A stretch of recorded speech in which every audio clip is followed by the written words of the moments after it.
চরাচরম তৎপদম দর্শিতাং येन তস্मै শ্রী গুরবে নমঃ বন্দেহং শ্রী গুরুর্যুত পদকমলম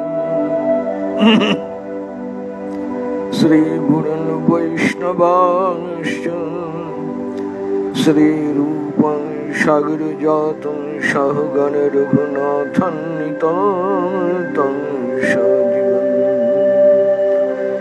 সদ্বৈতং সাবধূतं পরিজনসহিतं কৃষ্ণ চৈতন্যদেবং রাধা কৃষ্ণপাদং সহগণ ললিতাং শ্রী বিশাখান্বিতাংশ্চ কল্পতরুভ্যশ্চ কৃপা সিন্ধুভ্যেব চ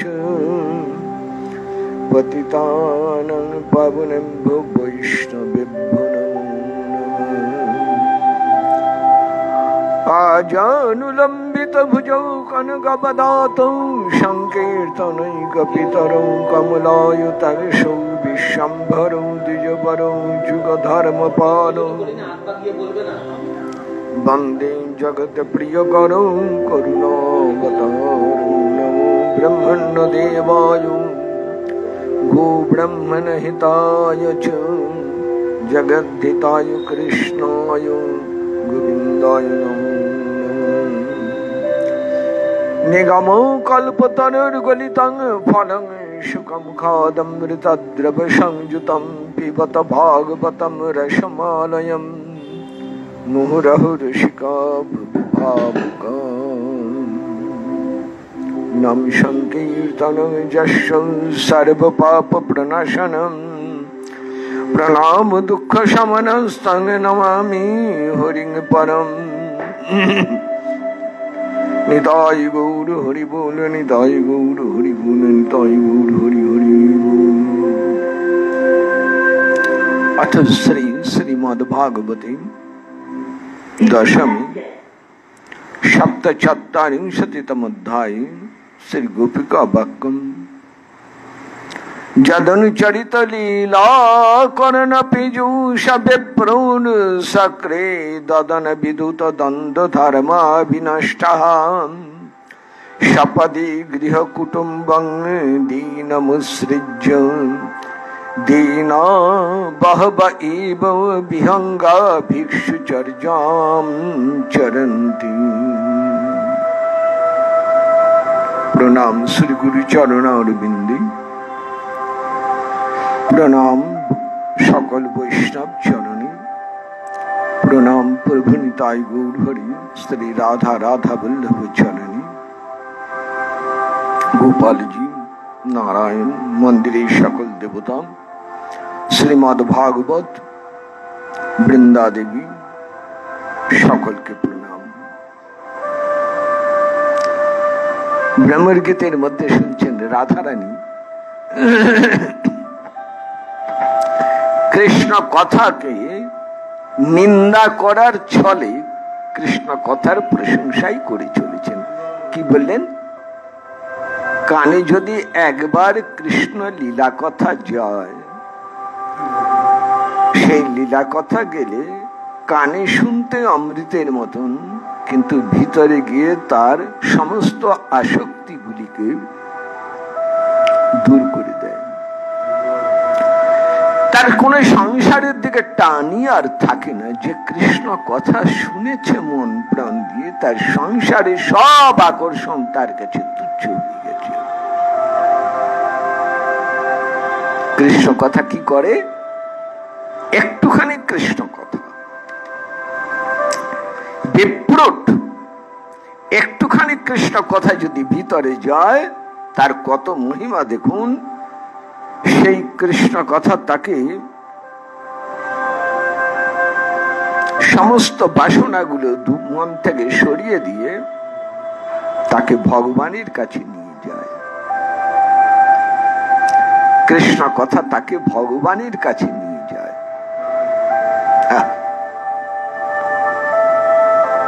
যদুত্তম শ্লোক অনুগীয়তে যশ অনুগীয়তে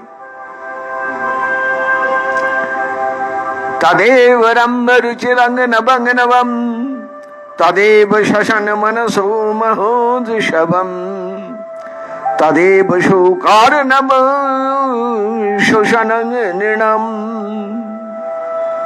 যদুত্তম শ্লোক অনুগীয়তে। সুখদেব বললেন, হে মহারাজ পরীক্ষিত, কৃষ্ণ কথা রমণীয়, কৃষ্ণ কথা রুচিকর, কৃষ্ণ কথা মনের মহোৎসব, কৃষ্ণ কথা সমস্ত শোক দুঃখ তাপ হরণ করে, এটা বাইরে, কিন্তু প্রকৃত ফল কৃষ্ণ কথা শ্রী ভগবানের কাছে নিয়ে যায়। একটু যদি শুনে, নিয়মিত ভাবে একটু যদি, আবার বলছি নিয়মিত ভাবে একটু যদি কৃষ্ণ কথা শুনেন, সেই কৃষ্ণ কথা তাকে ভগবানের কাছে নিয়ে যায়। মহারাজ পরীক্ষিতের কথায় আসি। মহারাজ পরীক্ষিত ব্রহ্ম সাব্যস্ত অবস্থায় হরিদ্বার ব্রহ্মকুণ্ড তীরে বসেছেন, আর অগণিত ঋষি মণ্ডলী শ্রী সুখদেব সুখাসনে উপবিষ্ট। মহারাজ পরীক্ষিতের চোখে জল করজনে নিবেদন করছেন ঋষিগণের কাছে, আমি মৃত্যু পথযাত্রী, 7 দিন বাদে তক্ষক দংশনে আমার প্রাণ যাবে, আপনারা সবাই জানেন।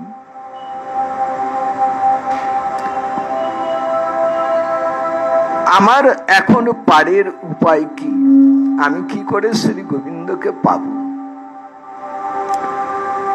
যখন আমার জ্ঞান ছিল না, মাতৃগর্ভে ছিলাম, তখন আমার কৃষ্ণ দর্শন হয়েছে। ডাকতে জানি নাই, কিন্তু তখন কৃষ্ণ আমায় দর্শন দিয়েছিলেন। কেন না, আমার মা ছুটে গিয়ে শ্রী গোবিন্দের চরণ আশ্রয় করেছিলেন, বলেছিলেন, প্রভু আমি কায় মনোবাক্যে তোমার চরণে আশ্রয় নিলাম। শ্রী গোবিন্দ তখন উত্তরাকে বললেন, উত্তরা ভয় পেও না, আমার দিকে তাকাও, আমাকে দেখো। এটাই ভগবানের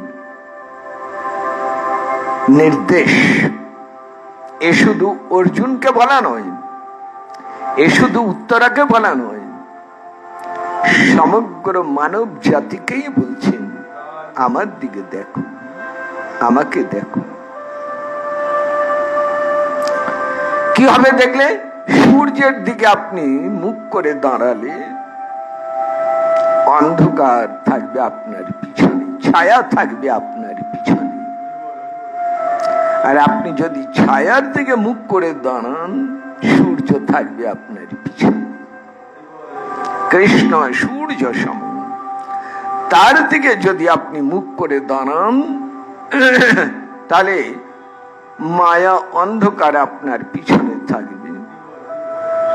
আর যদি আপনি কৃষ্ণের দিক থেকে ঘুরে দাঁড়ান, তাহলে ঘোরতর মায়া আপনার সামনে এসে দাঁড়াবে। মহারাজ পরীক্ষিত বলছেন, আমি কৃষ্ণ উন্মুখ হতে চাই, কৃষ্ণ বিমুখ নয়, কৃষ্ণ উন্মুখ হব। কি করে হব? কথাটা বুঝে নিন। আমি কৃষ্ণ উন্মুখ হব, আমি কৃষ্ণ বিমুখী হব না। কেমন করে? কৃষ্ণ উন্মুখ, কি সুন্দর কথাটা দেখুন। আমি কৃষ্ণ উন্মুখ হব, আমি কৃষ্ণ বিমুখী হব না। কেমন করে আমি কৃষ্ণ উন্মুখ হব, সেটাই আমাকে বলুন। আমার পারের উপায় বলুন। আমি পার হলে তবেই না কৃষ্ণ দর্শন হবে। আমি কেমন করে কৃষ্ণ দর্শন করব? তখন ঋষিগণ বললেন, মহারাজ পরীক্ষিত, আমরা উত্তর দিতে পারলাম না, কারণ আমরা কেউ পৌঁছায়নি, আমরা সবাই পথিক, আমরা চলেছি মাত্র। তাহলে উত্তর কে দেবেন? একজনই দেবেন, সুখদেব দিতে পারেন। সুখদেবের কাছে তুমি জিজ্ঞেস করো। সুখদেবকে মহারাজ পরীক্ষিত বললেন, আমি কেমন করে কৃষ্ণ দর্শন পাব? মাত্র 7 দিন সময়, কেমন করে তার চরণ আশ্রয় করব? কেমন করে আমি তার কৃপা পাবো? কেমন করে আমি আমার এই অপরাধী দেহ, না না, এই অপরাধী দেহ নিয়ে আমি কোন ভজন করব, কোন সাধন করব বলুন, যাতে আমার অভয় অমৃত আনন্দ লাভ হয়? আমার এই মুহূর্তে কর্তব্য কি? সুখদেব তখন বললেন, মহারাজ একটাই উপায় আছে। ধ্যান নয়, যজ্ঞ নয়, তপস্যা নয়, দান নয়, তীর্থ ভ্রমণ নয়, একটাই দরকার, কৃষ্ণ প্রীতি, কৃষ্ণে ভালোবাসা, ভক্তি। ভালোবাসা দরকার, ভক্তি মানেই ভালোবাসা। তুমি কৃষ্ণকে ভালোবাসো। কেমন করে ভালোবাসবো? শোনো, আমি তোমার কৃষ্ণ লীলা কথা শোনাবো। ওই লীলা কথার এমন গুণ, শুনতে শুনতে কৃষ্ণই উপজীবে প্রীতি, জানিবে রসের রীতি, শুনিলে হইবে বড় হিত। এইরকম সাধনা আর নেই। সাধনার পথ অনেক রকম, কিন্তু এই রকম সাধনার পথ আর নেই। শুধু শুনলেই হয়ে যাবে? হ্যাঁ, শুধু শুনতে হবে, আর কিছু করার দরকার নেই। শুধু শুনুন। কি শুনবে? কৃষ্ণ লীলা কথা শুনো। আমি পরিবেশন করব, তুমি কৃষ্ণ লীলা কথা শুনবে। কারণ আমি দেখতে দেখতে বলবো, আমি যা দেখবো তাই বলবো, আর তুমি শুনতে শুনতে কৃষ্ণ লীলা দেখবে। দেখতে দেখতে সাক্ষাৎ দর্শন হয়ে যাবে। মহারাজ পরীক্ষিত আনন্দে উদ্বেলিত হয়ে উঠলেন, বললেন, আমার ভাগ্যে হবে? আমি তো অপরাধী, আমি তো মহতের অবমাননা করে বড় অপরাধী হয়ে আছি।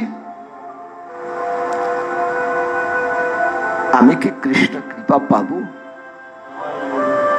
সুখদেব বললেন, তোমার চিন্তা কি? তোমার অপরাধ হয়েছিল, কিন্তু ঋষি তার ক্ষমা গুণে তোমাকে সমস্ত অপরাধ থেকে মুক্ত করেছেন, তার চিন্তা নেই। আর কৃষ্ণের মনেতে যে ক্ষোভ হয়েছিল, তুমি তাকে ভালোবাসো, তার লীলা কথা শোনো, তোমার সব অপরাধ থেকে মুক্ত হয়ে যাবে। কৃষ্ণ আনন্দীয় পাবেন। কৃষ্ণকে ভালোবাসো, লীলা কথা শুনতে শুনতেই তাকে ভালোবাসবে। কৃষ্ণ ভালোবাসা করতে গিয়ে আসবে জপ করলে না। কৃষ্ণ ভালোবাসা কি করে আসবে? খেলতে, সাজাতে সাজাতে, সেবা করতে করতে না। তবে কৃষ্ণ ভালোবাসা কি করে আসবে? বললে কৃষ্ণ কথা শুনতে শুনতেই কৃষ্ণ ভালোবাসা। যদি বলে যে আমি বুঝি না, সুখদেব বলছেন, বুঝবার কথা নয়, শোনবার কথা। তুমি শুনে যাও, শুনলেই মঙ্গল। শ্রবণ মঙ্গলম তব কথামৃতম তপ্ত জীবনম কবি বিরেরিতম কলমশাপহম শ্রবণ মঙ্গলম শ্রীমদাততম ভুব বিগৃহন্তি তে ভূরিদা জনা। এই তো গেল পরীক্ষিতের কথা। পেয়েছেন পরীক্ষিত, আপনারা শুনেছেন। পরীক্ষিত ভাগবত শুনবার পর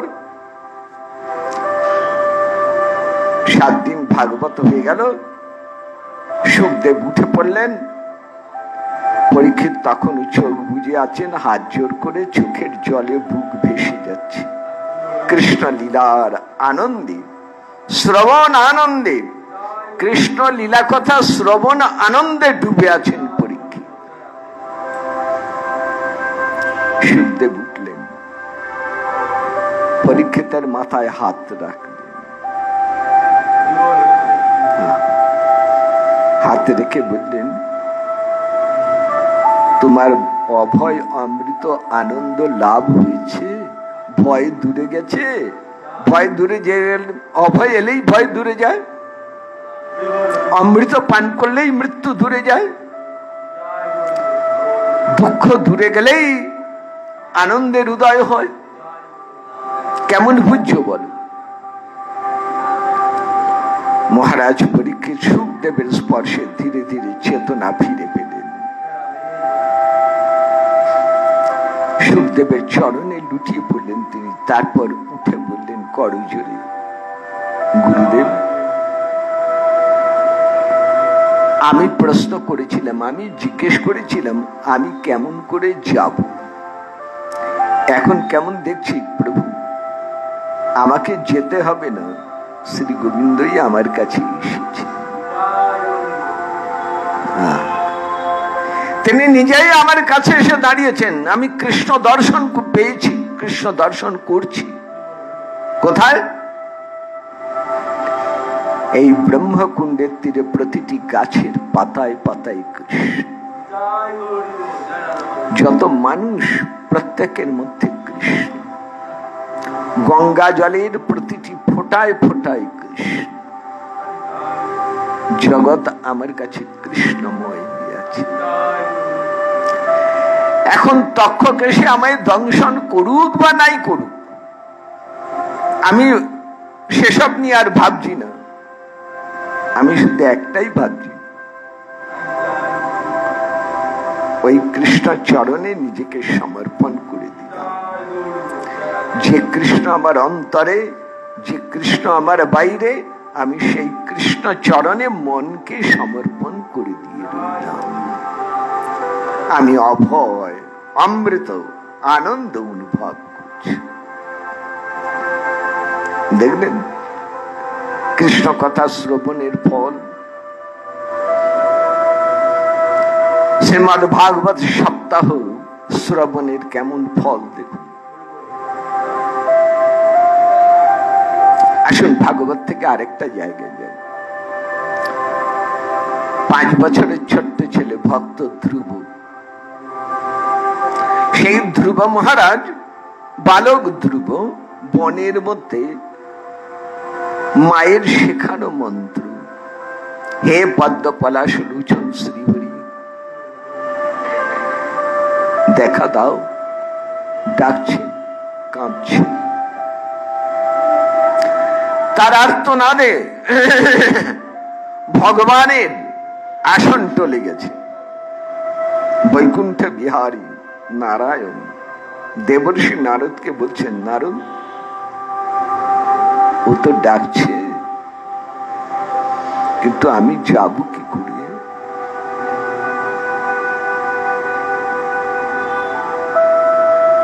আমি যাব কি করে? কি চমৎকার কথা। একটা নদী, নদী বললাম, খুব বড় নদী, এপারে একজন, ওপারে আরেকজন। এপারে শিশুটি, ওপারে তার বাবা। শিশুটি বাবাকে ডাকছে, বাবা এসো। বাবা আসবে কি করে শিশুর কাছে, বা শিশুই বা কি করে বাবার কাছে যাবে? একটা মাধ্যম তো চাই।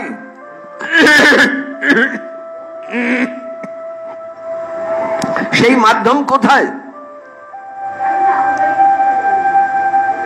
তাই শ্রী ভগবান নারদকে বলছেন, নারদ তুমি যাও।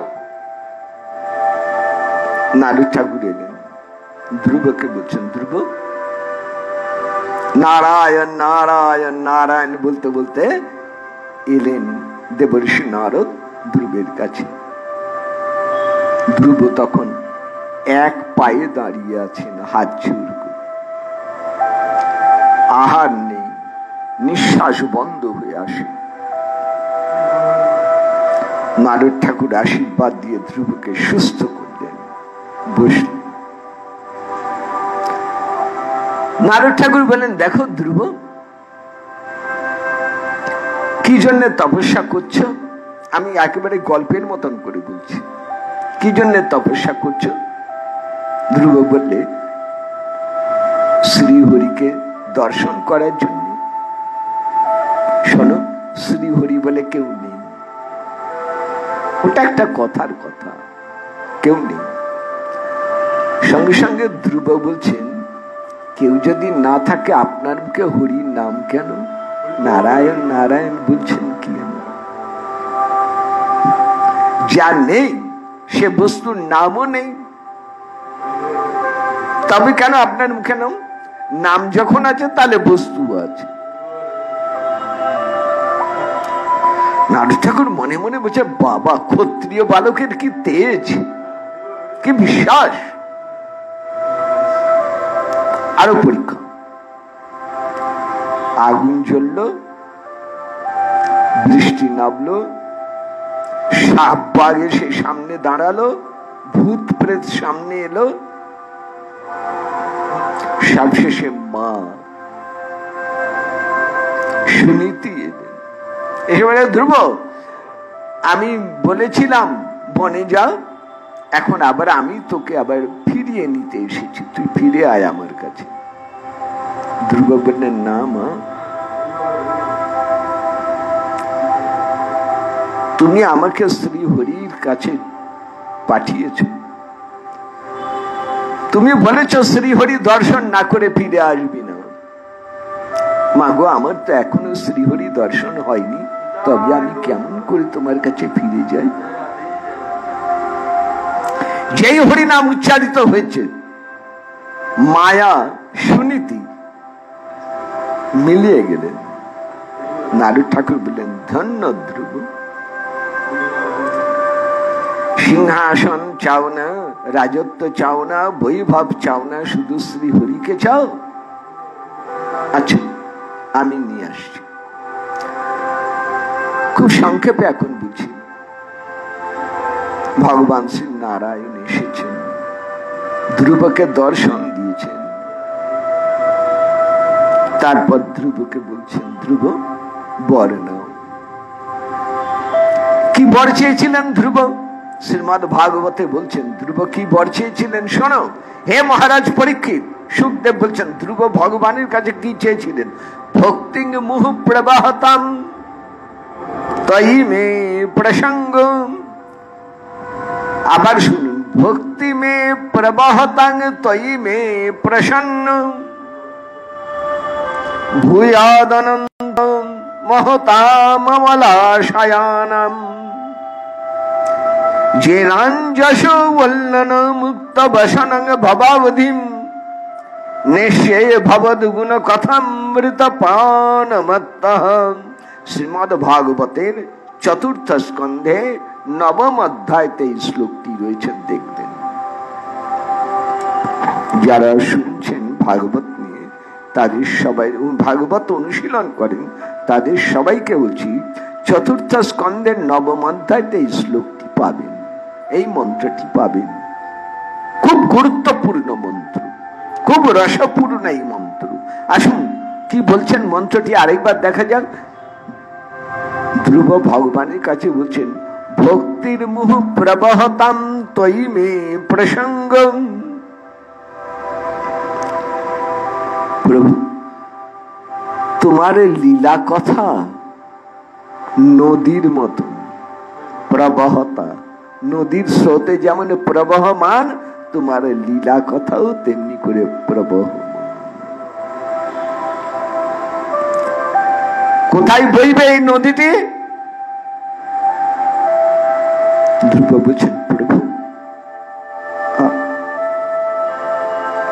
আমার অন্তরে আমার মনের মধ্যে তোমার এই লীলা স্রোত নদীর মতো সর্বদা প্রবহমান। তোমার এই প্রসঙ্গ, তোমার এই প্রকৃষ্ট রূপে সঙ্গ লাভ করবো আমি। হে অনন্ত, তোমার নাম অনন্ত, তোমার লীলাও অনন্ত। কি হবে?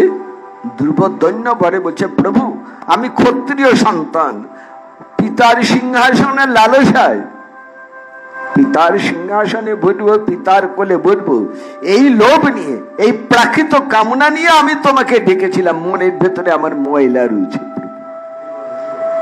প্রাকৃত বাসনার ময়লা রয়ে গেছে। তোমার লীলা কথা শুনলে কি হবে? সেই ময়লাগুলি সব সরে যাবে। আমলা সায়ান, আমি সমস্ত প্রকারের বাধা বিঘ্ন দূর করে আমি ভবসাগর পার হতে পারবো প্রভু। কে নিয়ে যাবে? ভবদ গুণ কথা অমৃতম পানমত্তম। আপনার গুণের কথা আমি যদি পান করতে পারি, কিরকম? ব্রহ্মর মধু পান করে মত্ত হয়, আমি কৃষ্ণ কথারূপ অমৃত পান করে মত্ত হব। সেই কৃষ্ণ কথাই আমাকে ভবসাগর পার করিয়ে তোমার কাছে নিয়ে যাবে। আমি যেন প্রাণ ভরে হরি কথা, হরি নাম ভাগবত কথা যেন আমি শুনতে পাই। আমি যেন লীলা কথার থেকে কখনো বঞ্চিত না হই। আমার কানে যেন সর্বদাই তোমার লীলা কথা প্রবাহিত হয়, প্রবাহিত হয়। বাহ! গঙ্গার জল যেমন দাঁড়ায় না, সর্বদাই প্রবাহিত, তেমনি করে হে ভগবান তোমার লীলা কথা আমার অন্তরের মধ্যে দিয়ে সর্বদাই প্রবাহিত। কি চমৎকার প্রার্থনা করলেন! ভগবান পরীক্ষা করছে। ভগবান বলছেন, ধ্রুব এটা তুমি কি চাইলে? এটা তো নিচের দিকে চায়, অর্থাৎ সাধক যারা তারা এটা চায়। শ্রবণং কীর্তনং বিষ্ণু শরণং পদসেবনম অর্চনং বন্দনং দাস্য সক্কম আত্মনিবেদনম। এই যে নটা, এটা তো সাধক স্তরে। তুমি তো পেয়ে গেছো, তোমার আবার নিচে নাবার দরকার কি? ভজনের প্রথম অবস্থায় এটা দরকার হয়। কি চাও তুমি? ধ্রুব বলছে, প্রভু আমি ভক্ত সঙ্গ চাই, আমি সাধু সঙ্গ চাই। কৃষ্ণ ভক্তি জন্মমূল হয় সাধু সঙ্গ। আমি ভক্ত সঙ্গ চাই, আমি সাধু সঙ্গ চাই।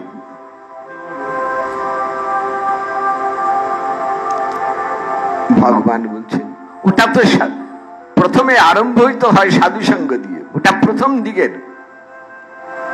যেমন বর্ণ পরিচয় বইটা প্রথম দিকের, অ আ কখটা প্রথম দিকের, ব্যাকরণ বা গ্রামার বইটা প্রথম দিকে। যে উঁচু ক্লাসে উঠে গেছে তার আর বর্ণ পরিচয় লাগে না, তার আর গ্রামার লাগে না। তাহলে তুমি তো উঁচুতে উঠে গেছো, তোমার আবার ওই সাধু সঙ্গের কি দরকার? তুমি সাধনা করেছ, ভক্তি লাভ করেছ, আমাকে পেয়েছ। শোনো,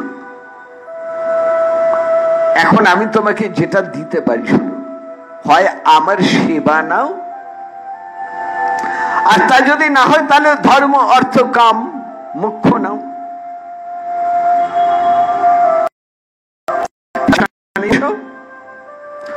অথবা স্বর্গবাসী হও, অথবা প্রচুর ধন সম্পদ লাভ করো, কিংবা একবারে আমার মধ্যে মিলেমিশে যাও মুখ্য। হয় এগুলো নাও, নইলে আমার সেবা নিয়ে থাকো, দুটোর একটা।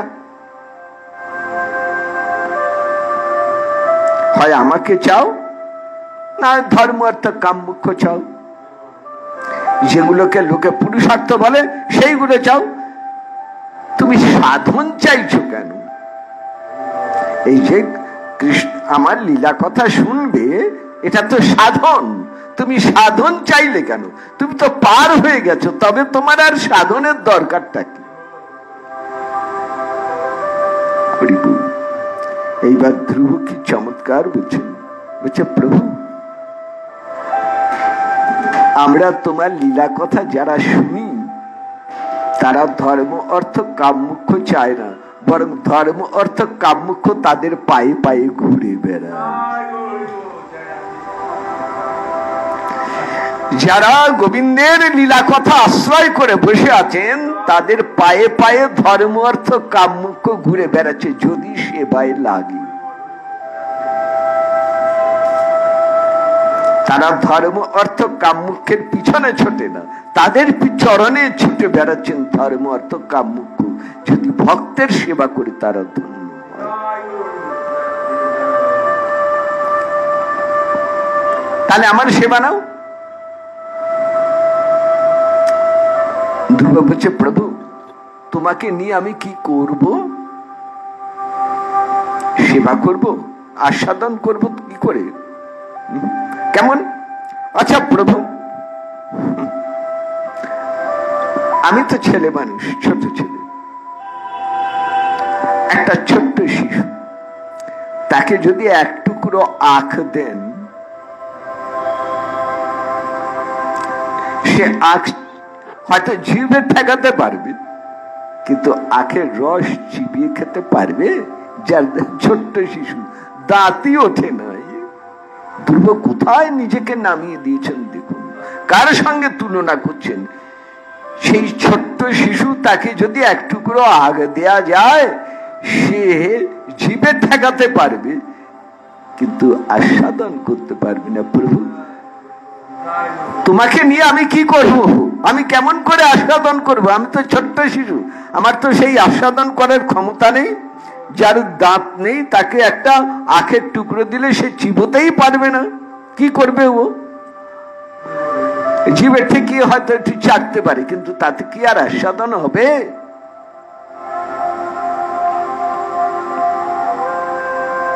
তবে কি করে আস্বাদন হয়? প্রভু যারা আস্বাদন করছেন তোমার লীলা কথা, যারা আস্বাদন করছে তাদের কাছে গিয়ে বলবো, তাদের চরণ তলায় থাকবো, তাদের কাছে প্রসাদ পাবো। বাহ! ছোট্ট শিশু আখের রস পেতে পারে, কেমন? যদি বড় কেউ সেই আখের রস পেশন করে তাকে যদি দেয় তবে সেও আখের রস পান করতে পারে। তা তেমনি করে প্রভু তোমাকেও ভজনের প্রেমে আস্বাদন করতে পারবো যদি সাধু সঙ্গ হয়, যদি সাধু গুরু বৈষ্ণবের চরণ তলায় বুঝতে পারি, তাদের কাছে কৃষ্ণ কথা শুনবো, তাদের কাছে ভাগবত কথা শুনবো, তোমার লীলা কথা শুনবো, তবেই হবে আমার তোমাকে আস্বাদন করা। এটা আমায় দাও। আমি তোমার কাছে এই প্রার্থনা করি প্রভু, আমি যেখানেই থাকি না কেন, যে কোনো অবস্থায় থাকি না কেন, আমি যেন সর্বদাই সব সময়ই যেন আমি সাধু সঙ্গ লাভ করতে পারি। সাধু সঙ্গ সর্বশাস্ত্রে কয়, মহাপ্রভু বলছেন সনাতন গোস্বামীকে, সনাতন সাধু সঙ্গ সর্বশাস্ত্রে কয় লবমাত্র সাধু সঙ্গে। লব মানে 1 সেকেন্ডেরও কম সময়, এইটুকু যদি সাধু সঙ্গ হয় সর্বসিদ্ধি হয়। লবমাত্র সাধু সঙ্গে সর্বসিদ্ধি হয়। আমরা সাধু সঙ্গ করি না? সাধু সঙ্গ করি না। কিরকম জানেন? বলে কেন? এই যে এত সাধু, এত ভক্ত, এত গুরুদেব একেবারে গায়ে গা ঠেকিয়ে বসি, তাহলে আমাদের সাধু সঙ্গ হয়নি? এ প্রশ্ন করেছিলাম আমি। বাবা খুব সুন্দর উত্তর দিয়েছিলেন। বলেছিলেন হিমালয়ে গেলে দেখবে গঙ্গার ভেতরে অনেক পাথর, 1000 বছর ধরে ওই পাথর জলের মধ্যে পড়ে আছে। পাথর ভেঙে দেখো ভেতরে কিন্তু জল নাই, ভেতরে, তাই না? তা 1000 বছর যদি জলে ডুবেও থাকে, তার পাথরের ভেতরে যেমন জল যায় না, তেমনি করে যতই তুমি ভাবছো আমি সাধু সঙ্গ করেছি, তোমার সাধু সঙ্গ হয় না। কারণ তুমি কৃষ্ণ ভক্তকে মানুষ বলে মনে করেছো, গুরুদেবকে মানুষ বলে মনে করেছো। তুমি কৃষ্ণ কথাকে সামান্য কথা বলে মনে করেছো। দশরথ, রামচন্দ্রের বাবা, তার সারথী সুমন্ত্রকে বলছেন, রাম বনে চলে গেছেন, দুঃখ করে বলছেন, আমার জীবনে এত বড় দুর্ঘটনা কেন ঘটলো সুমন্ত্র? অর্চৌ বিষ্ণু শিলাধি তদীয় পাদ তীর্থম্ব বুদ্ধি। জানেন বাংলায় বলি, শিলা, গোবর্ধন শিলা, শালগ্রাম শিলা বা কষ্টি পাথরের বিগ্রহ, শিলামূর্তি। বিগ্রহকে কখনো শিলা বলে মনে করেছিলাম, পাথর বলে মনে করেছিলাম? অর্থাৎ বিগ্রহকে সাক্ষাৎ বুদ্ধি থেকে সরে গিয়ে প্রাকৃত বুদ্ধি, পাথর মনে করে বসেছিলাম। কত বড় অপরাধ হয়েছিল আমার, আমি জানি না করেছিলাম কিনা। ভগবানের চরণামৃত গঙ্গাকে কখনো আমি জল মনে করেছিলাম?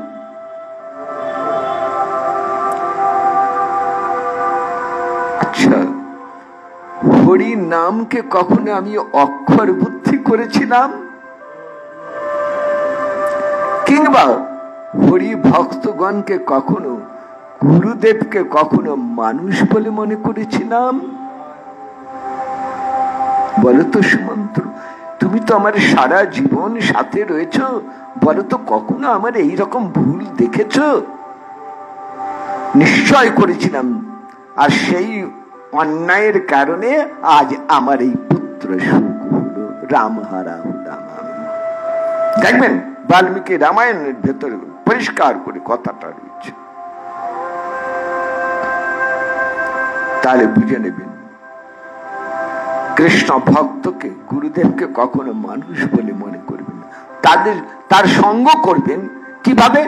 কৃষ্ণ কথা শুনবার জন্য। আমরা গুরুদেবের কাছে যাই, গুরুদেব এই সমস্যা সেই সমস্যা, সংসারের 1000 রকম কথা নিয়ে যাই, একজনও আসে না যে গুরুদেব আপনার কাছে এসেছে একটু হরি কথা শুনবো, একটু হরি নাম শুনবো, হরি কথা শোনা না।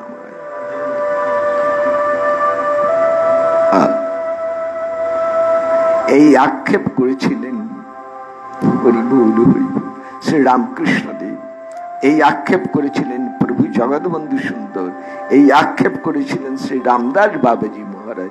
বলে কি সব লোক আসে দিন রাত কাছে শিখে, বলে সংসারের কথাই বলে যাচ্ছে। তবে সে সংসারী লোক তাপ জ্বালায় জ্বলতে জ্বলতে আসে, সংসারের কথা বলবে না, বলবে কি? কিন্তু এটুকু মনে রাখতে হয় যে এখান থেকে ভালো জিনিসটাই নিয়ে যেতে হয়। ওদের তাপ জ্বালা জুড়বে, গুরুদেবের সান্নিধ্য পেয়ে, বৈষ্ণবের সান্নিধ্য পেয়ে কাছে এসে তাপ জ্বালা জুড়বে, কিন্তু এখান থেকে নিয়ে যাবে একটু কৃষ্ণ কথা। কেদারদার কথা খুব মনে পড়ে। কেদারদার কাছে যে কেউ যেতেন, এ কথা সে কথা বলতে বলতে কেদারদা বলতেন, বসে একটু ভাগবত কথা শুনে যাও। 2 মিনিট 5 মিনিট কোনো না কোনো কথা প্রসঙ্গে একটু হরি কথা তাকে শুনিয়ে দিতেন। তা একদিন কেদারদাকে আমি বলেছিলাম, দাদা ও লোকটা একটা সমস্যার কথা আপনাকে বলছে না, আর আপনি তাকে ভাগবত কথা শুনিয়ে দিলেন, ভাগবতের কথা। তখন তিনি আমাকে বলছেন, দাদা, দাদা নয় প্রভুপাদ, বলে প্রভুপাদ আমার তো আর অন্য কিছু নেই, আমার কাছে আছে ভাগবত কথা, আমি ভাগবত কথাই দান করি যাই। বা ওই মন দিয়ে নিয়ে গেলে আরে নাই নেই, ওরা আত্মাতে তো ধরা রইল ভাগবত কথা। কি মহৎ ভাবনা দেখুন, কি মহত্তম চিন্তা দেখুন। তা ধ্রুব মহারাজ ভগবানের কাছে বলছেন, প্রভু আমাকে আর কিছুর দায় আমি তোমাকেও চাই না, আমি ভক্ত সঙ্গ চাই, আমি সাধু সঙ্গ চাই, আমাকে সাধু সঙ্গ দাও। তোমার তাদের শ্রীমুখে তোমার অমৃত মধুর লীলা কথা শুনবো, শুনতে শুনতে আমি এমন মত্ত হয়ে যাব যে আনন্দ রসের সাগরে আমি সন্তরণ করব। এর থেকে বড় কিছু আমার পাওয়ারও নেই, আর বড় কিছু আমার চাওয়ারও নেই। দেখলেন কি চেয়েছিলেন ধ্রুব? এই হচ্ছে কৃষ্ণ কথার মহিমা, এই হচ্ছে কৃষ্ণ লীলা কথা শ্রবণের মহিমা। কৃষ্ণ লীলা কথা শুনলে কেমন ফল হয় সেটা শুনলে। তাহলে আজকে এই পর্যন্ত হয়ে রইল। আগামীকাল আবার 8:30 আমরা ভাগবতী কথার পরের অংশে প্রবেশ করব। প্রভু নিতাই কৃপায়। নিতাই গৌর হরি বল, নিতাই গৌর হরি বল, নিতাই গৌর হরি হরি।